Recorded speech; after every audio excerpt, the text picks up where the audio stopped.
이제 사울왕이 죽고 난 다음 7년 6개월 만에 사울의 왕가는 종말을 구하게 되지요. 그 이유를 여러 가지 설명하겠지만 사울의 최고의 군대 장관 아브넬이라는 분이죠. 이 사람과 그 사울 왕의 아들 가운데 좀 모자라는 사람 이 이스보셋이라는 아들을 중심으로 해서 이제 왕국을 다시 세웠잖아요. 사울 왕의 왕국의 잔재를 세웠는데 이 아브넬과 이스보셋이 이제 분열이 되어집니다. 지난주에 생각했죠. 그래서 아브넬이 이제는 이 모든 10지파를 중심한 사울 왕국을 다윗에게 다 바쳐야겠다. 하나님의 뜻이다. 밀사를 보내고 자신이 직접 조약을 맺기 위해서 헤브론에 다윗에게 옵니다.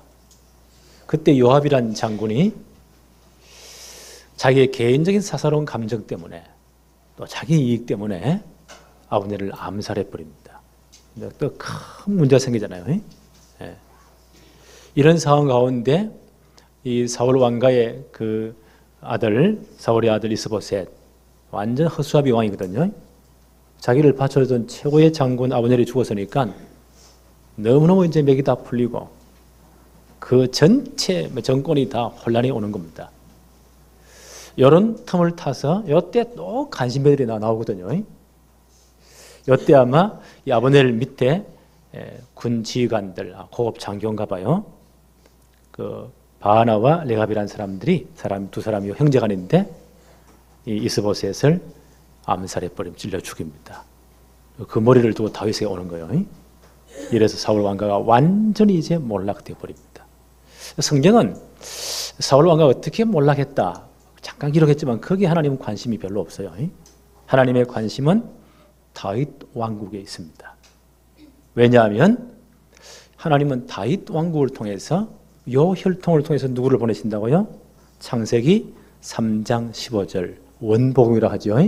여자의 후손, 원복음의 주인공이신 그리스도를 누구의 후손으로요? 다윗의 후손으로 보내실 하나님의 중요한 계획이 있어요.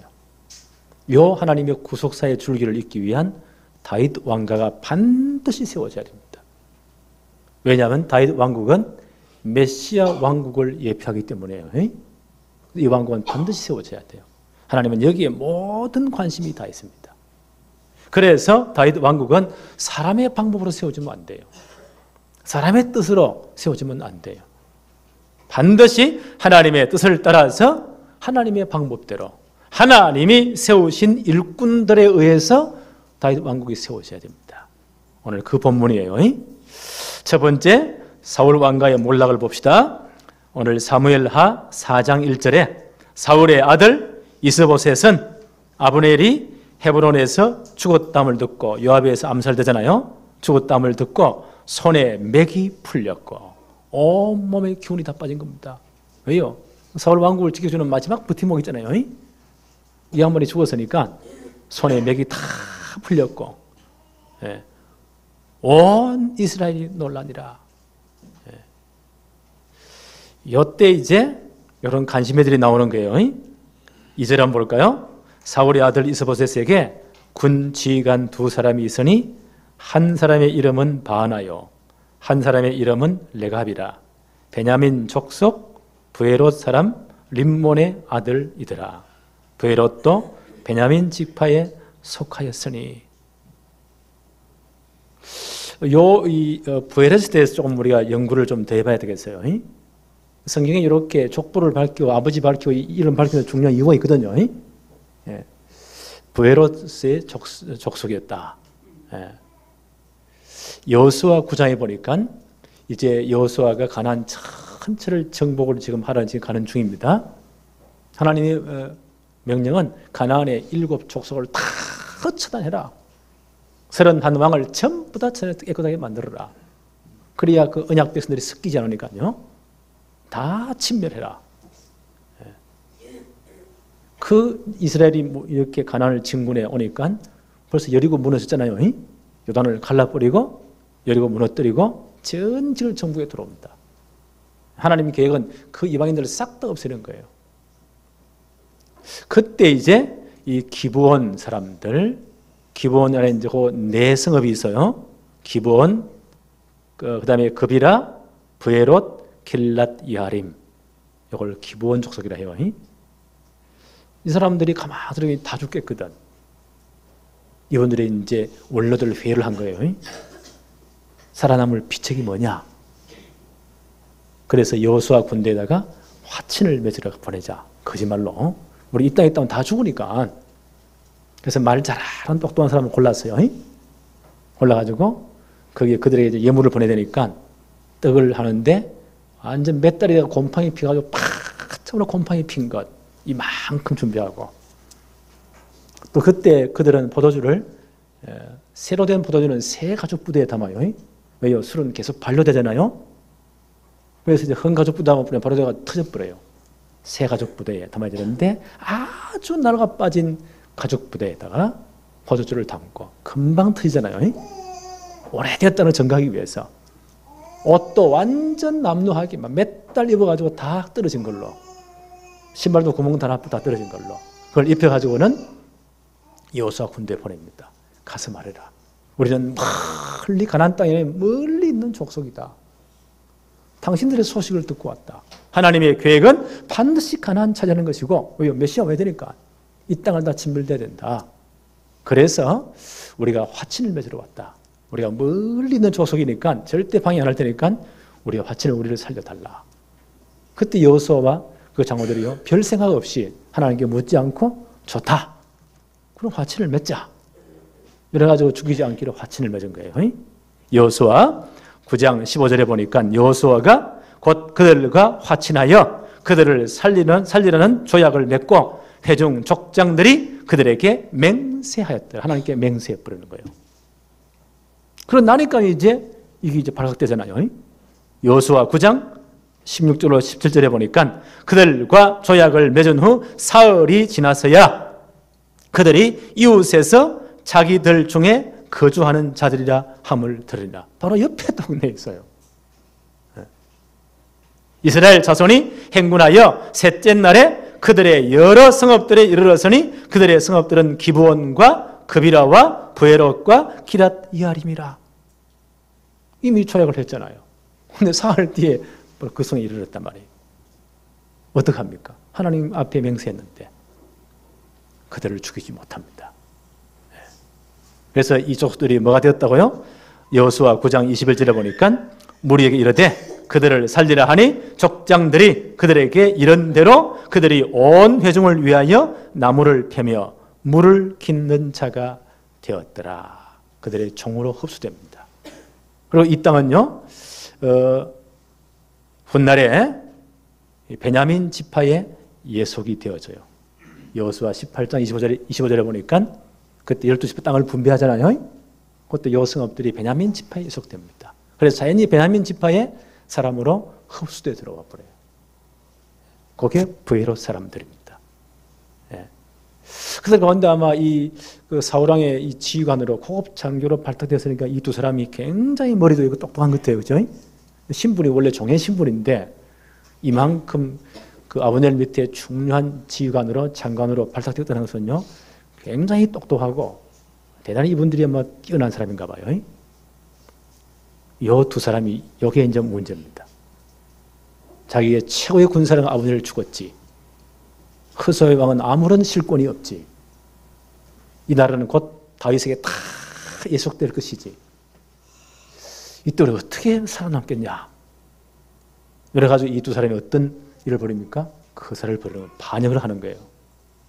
오늘 사무엘하 4장 5절부터 한번 볼까요? 브에롯 사람 림몬의 아들 레갑과 바나가 길을 떠나 볕이 쬐을 때쯤에 이스보셋의 집에 이르니 마침 그가 침상에 낮잠을 자는지라. 이 양반이 지금 낮잠 잘 시식입니까? 나라가 지금 좀 망하냐 흥하냐 그래요? 충냐 사남판인데 좀 모자란 사람 같죠? 이래서요 이 두 사람이 이 허수아비 왕 이스보셋을 배를 찌르고요 죽입니다. 그리고 그 목을 베가지고요 밤새도록 헤브론으로 가서 다윗 왕 앞에 목을 내놓습니다. 8절 한번 볼까요? 헤브론에 이르러 다윗 왕에게 이스보셋의 머리를 들이며 아뢰되 왕의 생명을 헤아려 하던 원수 사울의 아들 이스보셋의 머리가 여기 있나이다. 여호와께서 오늘 우리 주 대신 왕의 원수를 사울과 그의 자손에게 갚으셨나이다. 이렇게 말하면요, 이들이 막 엄청난 출세할 것 같은 착각을 했습니다. 이런 반역으로 말미암아 사울 왕가가 비참하게 몰락이 되어집니다. 언약 떠난 사람, 하나님이 버린 왕, 이렇게 후손들이 비참하게 망하는 거예요. 그런데 오늘 이런 사울 왕가의 몰락 가운데서 한 사람을 성경이 소개를 해요. 오늘 사무엘하 4장 4절 한번 봅시다. 사울의 아들 요나단에게 다리 저는 아들 하나가 있었으니 이름은 뭐라고요? 머비보셋이라. 전에 사울과 요나단이 죽은 소식이 이스라엘에서 올 때에 7년 반 전에 이스라엘 전투에서 사울과 그 세 아들 모든 군인들이 엄청나게 죽잖아요. 완전 패전해 버립니다. 이때 이제 급히 도망을 가야 되거든요. 올 때에 그의 나이가 5살이었는데 그 유모가 안고 도망할 때 급히 도망하다가 아이가 떨어져 절개 되었더라.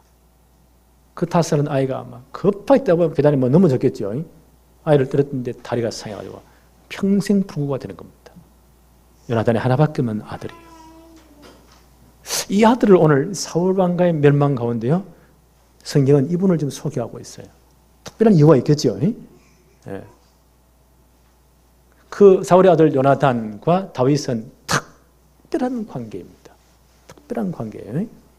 요나단이 나이는 훨씬 연배입니다. 예. 지금 사울 왕이 미쳐가지고 지금요 돌아가 설치잖아요. 심지어 다윗이 수금을 탈 때도요 창을 던져 죽이려고 몇 번 다윗이 피했잖아요. 다윗이 제 양반이 나를 죽이려고 하는구나. 왜요? 다윗의 인기는 10배가 더 넘잖아요. 하나님 이미 예선된 왕이잖아요. 사울이 다 알고 있습니다. 미쳐가 죽이려고 하니까 다윗 사울을 피해 도망갑니다. 그때 요나단이 뭐라고 말합니까? 하나님 반드시 너와 함께 할 것이다. 절대로 우리 아버지가 너를 죽이지 못한다. 평안히 네가 피신해 가라. 그 말하면서 그때 이 두 분 사이에 언약을 맺습니다.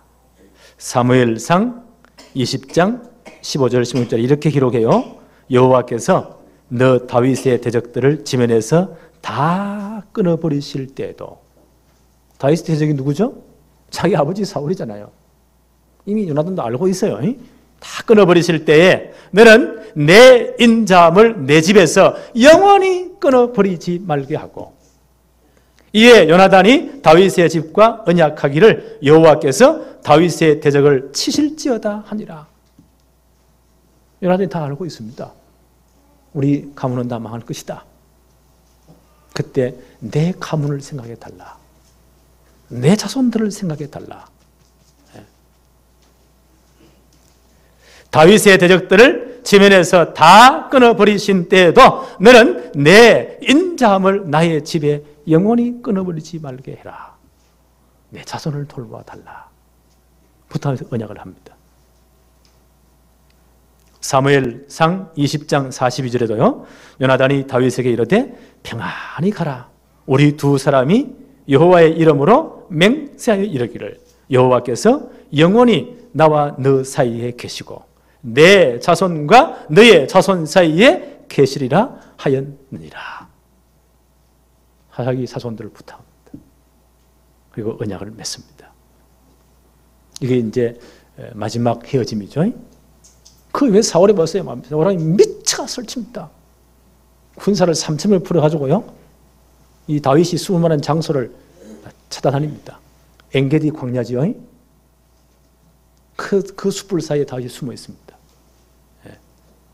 사울 왕은 막 미쳐가 지금요 다윗 죽이려고 군사를 동원해서 차 찾고 찾으러 다닙니다.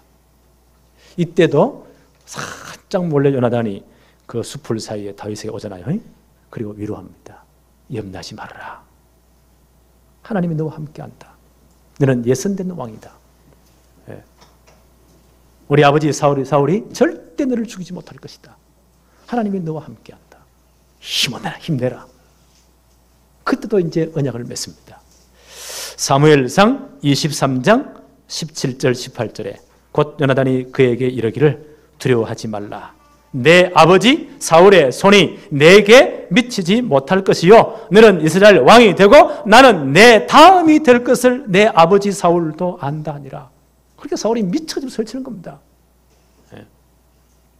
두 사람이 여호와 앞에서 언약하고 다윗은 수풀에 머물고 요나단은 자기 집으로 돌아가니라. 이게 마지막 이별이에요. 요나단은 끝까지 다윗의 편을 들었습니다. 그 이유도 보세요. 사울왕이 그 다윗을 변호하잖아요. 아니 다윗이 죽일 짓을 한 일이 무엇입니까? 그때 사울이 미쳐가지고요. 아들까지 창을 던져 죽이려고 했잖아요. 끝까지 다윗을 위해 변호한 분이 누굽니까? 요나단입니다. 요나단이 뭘 알았죠? 다윗이 이미 왕으로 예선된 것을 알았습니다. 그 족보를 통해서 누가 온다고요? 창세기 3장 15절의 주인공이신 여자의 후손 메시아가 오셔야 돼요. 이 나라는 왕성해야 돼요. 하나님이 버린 왕과 사울 왕과는 무너져야 돼요. 요나단은 이미 알고 있습니다. 너는 반드시 왕이 될 것이다. 지금 실권을 잡고 있는 사람이 누구요? 사울 왕입니다. 그 황태자가 누굽니까? 요나단입니다. 다윗만 죽어버리면 지가 왕 되는 거예요. 근데 하나님의 충전 계획을 바라봤습니다. 너는 왕이 되어야 된다. 왜요? 하나님의 계획이기 때문에. 그래야 메시아 계보가 이어지기 때문에. 그리스도 오시기 때문에. 하나님 너와 함께 하신다. 우리 가문은 다 무너질 것이다. 그때 내 집을 생각해 달라. 내 자녀들을 생각해 달라. 그 약조를 맺습니다. 그 요나단의 아들이 누굽니까? 머비보셋입니다. 7년 반 전에 보세요. 사울 왕 군대가 완전히 블레셋 패전하잖아요. 그 군인들이 몰려오잖아요. 얼른 도망가야 되잖아요. 이 머비보셋을 안고 있던 그 유모가 보세요. 급히 달려가다가 그때 머비보셋이 몇 살이었다고요? 5살. 아이를 떨어뜨리는 바람에 난간에 떨어졌겠죠. 두 다리가 불구가 되어버립니다. 다윗이 이제 통일왕국의 왕이 된 다음 사울에 남아있는 아들들을 찾습니다. 그때 머비보셋을 발견합니다. 사무엘하 9장 7절에 이때 머비보셋에게 다윗이 이렇게 말을 합니다. 사무엘하 9장 7절에 다윗이 그에게 이르되 무서워하지 말라.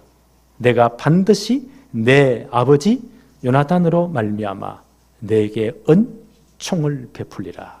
내가 내 할아버지 사울의 모든 밭을 다 내게 도로 주겠고 또 너는 항상 내 상에서 먹을지니라.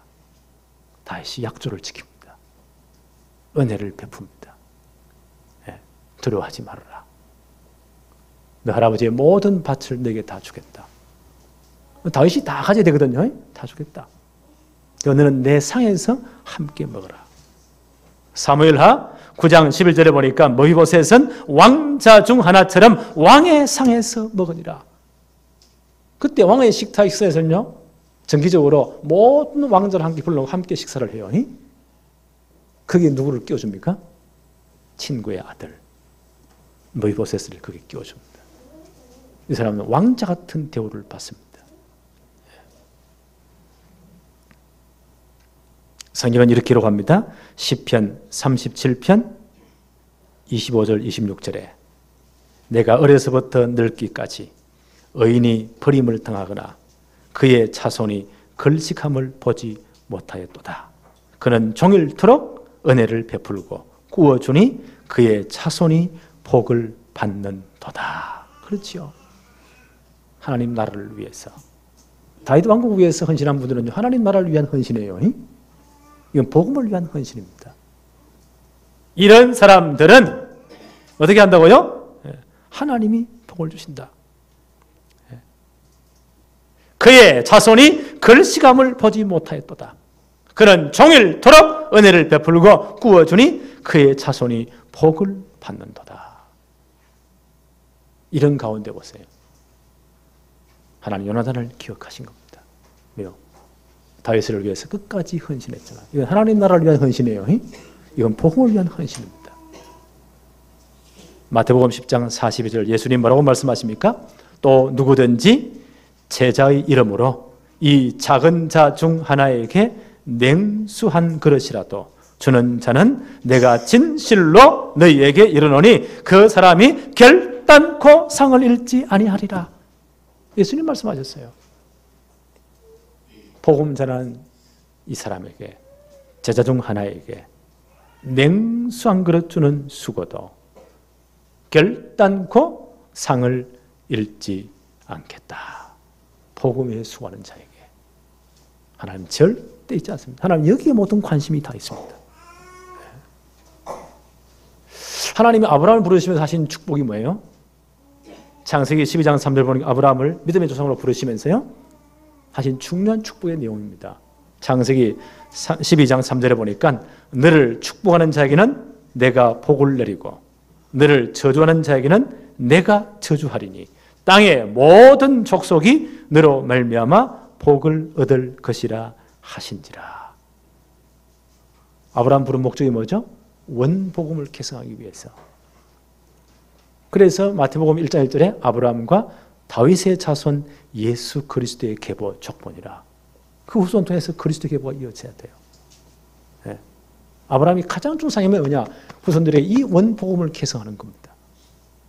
이 일 때문에 아브라함을 축복하는 자는 하나님이 직접 복을 내리시겠다는 거예요. 이 중요한 사역을 해야 될 아브라함을 저주한다. 하나님이 저주하신다는 거예요. 하나님 관심은 여기에 있습니다. 네. 하나님의 관심은 여기에 있습니다. 그래서 바울이 로마 가기 전에, 로마 복음화를 위해서 가기 전에 로마에 먼저 편지를 써보내잖아요. 그리고 마지막 로마서 16장에 어떤 일꾼들을 소개하죠? 하나님 나라 복음을 위해서, 하나님 나라 확장을 위해서 함께 수고했던 일꾼들을 쭉 나열합니다. 한 30명 이상이 돼요. 그분들의 사역의 특징에 따라서 별명을 붙였어요. 어떤 분들은 나의 보호자가 되었다. 진짜 전도자의 보호자가 되었다. 어떤 분들은 동력자가 되었다.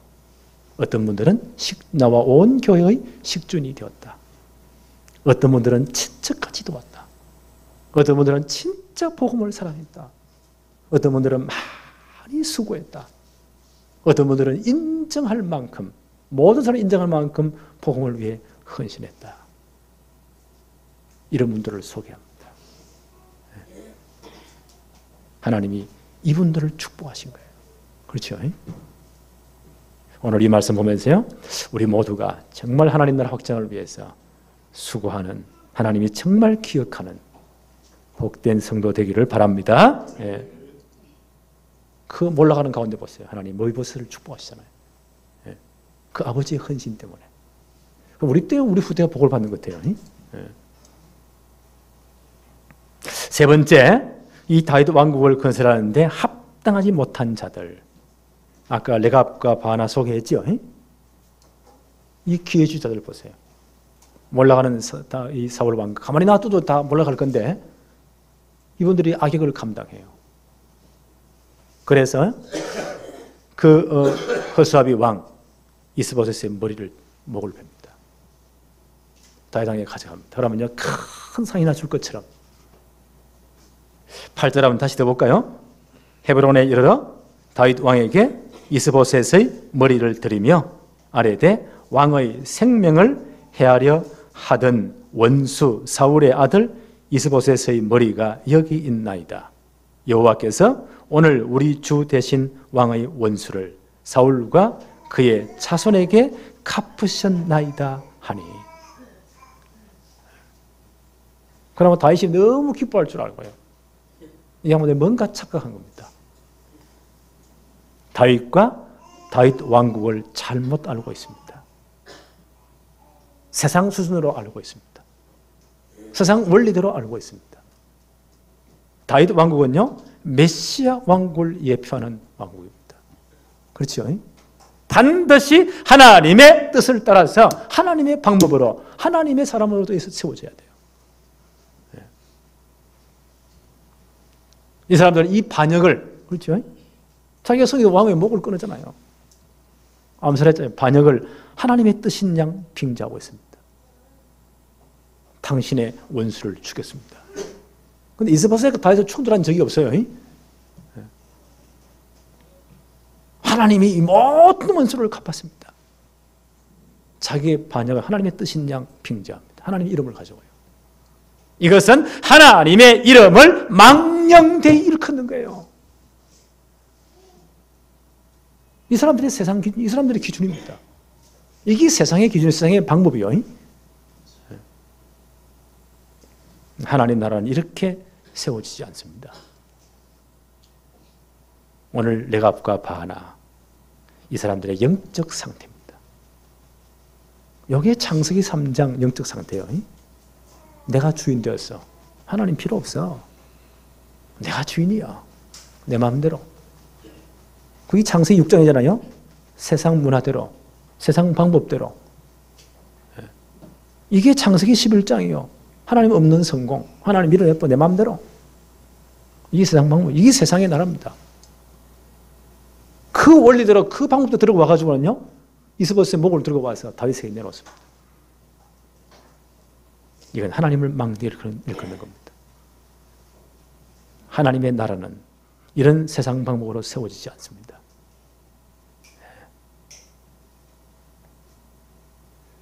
다윗이 뭐라고 말합니까?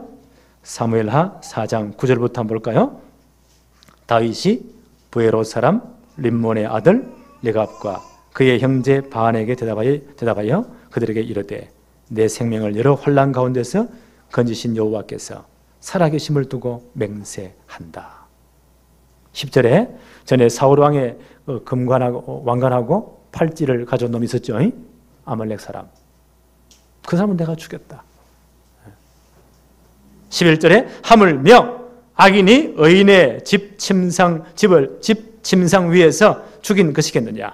그런즉 내가 악인의 피 흘린 죄를 너희에게 갚아서 너희를 이 땅에서 없이 하지 않겠느냐 하고 이 두 사람을 칭하라고 합니다. 12절에 청년들에게 명령하매 곧 그들을 죽이고 수족을 베어서 손가발을 베어가지고 헤브론 못가에 매달고 다 보라는 거예요. 하나님의 나라는, 하나님의 복음운동은 사람 방법이 아닙니다. 하나님의 방법대로 하나님의 사람들에 의해서 세워지는 거예요. 이들과 함께 못한다. 그 수족을 베어서 매달아라. 교훈 삼아라. 이스보셋의 머리를 가져다가 헤브론에서 아브넬의 무덤에 매장하였더라. 이 두 사람이 군시 관계잖아요. 그죠? 그게 매장하였더라.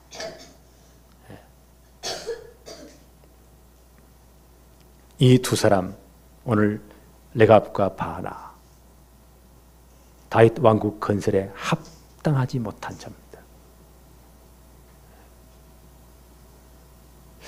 골로새서 4장 7절로 11절에 보니까요, 바울이 골로새 교회에 편지하면서 바울과 함께 세계복음화에 참여했던, 하나님 나라 확장에 참여했던 중요한 일꾼들을 소개해요. 그분들의 이름이 두기고, 오네시모, 그 다음에 아리스다고, 또 마가. 이 마가는 마가다락방 기억하시죠? 그 집 아들내미예요. 마가복음을 기록한 분이에요. 마가. 그 다음에 유스도, 이런 분들을 쭉 소개합니다. 그러면서 이렇게 말씀을 해요. 골로새 4장 11절에 이들만은 하나님의 나라를 위하여 함께 역사하는 자들이니 이런 사람이 나의 위로가 되었느니라. 중요한 일꾼 소개하면서요. 네.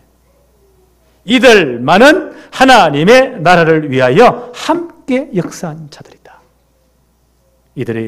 이 사람들은 나의 위로가 되었다. 하나님 나라 확장은, 복음운동은 이런 복음의 사람들에 의해서 확장됩니다. 복음이 증거됩니다. 여기에 반대되는 사람이 있어요. 디모데후서 4장 14절로 15절에 디모데후서는 바울의 편지 가운데 가장 늦게 쓰여진 편지예요. AD 68년에 바울이 순교당해요. 그 전쯤 AD 67년 겨울이나 말이나 68년 초에 쓰여진 편지가 순교당의 직전에 쓰여진 편지가 디모데후서예요.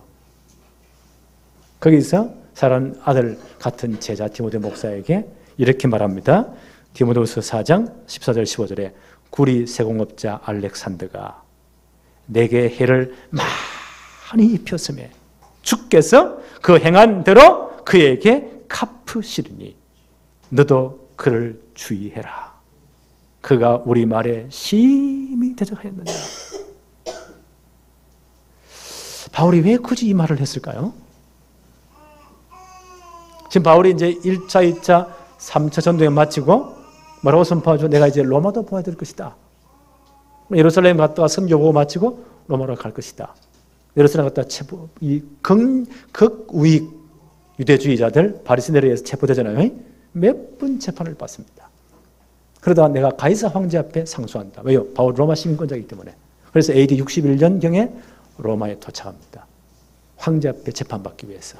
그리고요, 그 가이사 황제의 시위대, 친위부대 떨이죠. 거기에 가택연금, 그것도 감옥이에요. 한 2년 정도 가택연금이 되어집니다. 거기 아마 AD 61년, 62년 사이에요. 그리고 이제 재판해 보니까 이건 종교상의 문제지 정치 문제가 아니란 말이에요. 석방이 되어져요. 그리고 바울은 아마 그 전 이방인 교회들을 순회했고요. 바울이 기도한 대로 나는 스바나까지, 스페인까지 갈 것이다. 아마 갔다고 생각해요. 그리고 다시 이제 로마로 돌아오거든요. 그때 AD 64년에 바울이 각성방 되었잖아요. AD 64년에 로마에 대화재 사건이 생깁니다. 그때 로마 황제가 누굴까요? 우리 늘 나오잖아요. 또라이 황제 네로. 그렇죠? 이 양반이 황제예요. 그럼 정상적인 것 같으면 로마시가 불탔습니다. 어떻게 해야 돼요? 빨리 불을 끄라 이래야 되잖아요. 이 양반이 약간 또라이 기질이 있어요. 기름 부어 불 더 질러버려라. 로마를 싹 다 불태우고 자기 늘 생각에는요, 신도시, 최고의 도시를 건설하고 싶은 거예요. 잘 됐다, 이참에 다 태워버리고 최고의 신도시를 건설하는 것이다. 불을 더 찔러라. 로마 시민들이 가만히 있겠어요? 어떤 놈이 시켰냐? 그 말은 다 새어나오게 돼 있어요. 네로 황제가 시켰다. 이래 막 로마 전체 막 데모가 일어나는 겁니다. 그 정치인들은 또 살아갈 길을 찾는 게 또 굉장히 빠르잖아요. 여러 가지 그 모든 핑계를 누구에게 됩니까? 기독교인들에게. 그때 로마에 많은 기독교인들이 있었거든요. 저것들이 불을 질렀다는 거예요. 왜요? 마지막 때 불로 심판한다고 했잖아요. AD 64년 이후에 보세요. 로마를 중심으로 해서 어마어마한 기독교 탄압이 일어납니다. 엄청난 핍박이 일어납니다. 그때 이제 바울이 로마로 다시 돌아옵니다. 성도들 때문에. 그때 아마 이 구리 세공업자 알렉산더 양반이 기독교인입니다. 그때 바울을 밀고 해버리면요, 엄청난 포상금 받겠죠. 바울이 전체 제자 중에서 가장 뛰어난 분이니까 이분 중심으로 전 로마에 있는 기독교인들이 딱 뭉쳐 있으니까 현상 수배가 분명히 됐겠죠. 내려가 가만히 있겠어요? 이때 아마 구리장세 알렉산더가 로마 군인들이 밀고 신고한 것 같아요. 보니까. 그리고 바울은 AD 67년에 로마 지하 감옥에 갇히거든요. 그의 겨울에 순교를 당합니다. 그 직전에 사랑하는 제자, 아들 같은 목사 디모데 목사예요. 그때 디모데는 에베소에서 목회해서요. 편지에 이렇게 씁니다. 구리 세공업자 알렉산더가 내게 해를 많이 입혔다. 이 친구가 다 찔러버린 건데. 자, 이런 사람이 있습니다. 엄청난 포상금으로 자기 올라가잖아요. 너도 그를 조심해라.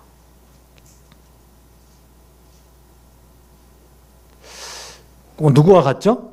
레갑과 바나. 하나님 나라는 이런 사람들에서 확장되지 않습니다.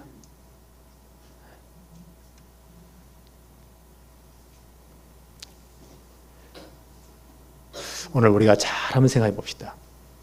나는 하나님 나라 확장을 위해서, 복음 운동을 위해서 어떤 반열에 서 있는가? 어떤 반열에 서 있습니까? 아까도 말씀드렸죠? 로마서 16장 일꾼들. 바울이 굳이 로마의 이분들을 소개합니다. 바울이 이름을 극히 밝히는 꺼려 하거든요. 이분들을 세밀하게 소개했어요.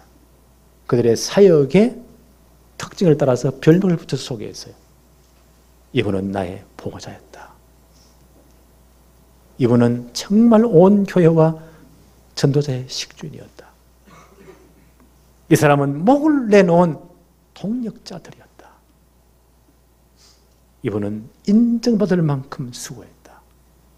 이 사람은 친척같이. 그렇잖아요. 조상이 났다. 이웃 아저씨가 죽었다. 별 관계없이 한번 가보면 돼요. 그분이 내 삼촌이다. 그러면 달라져요.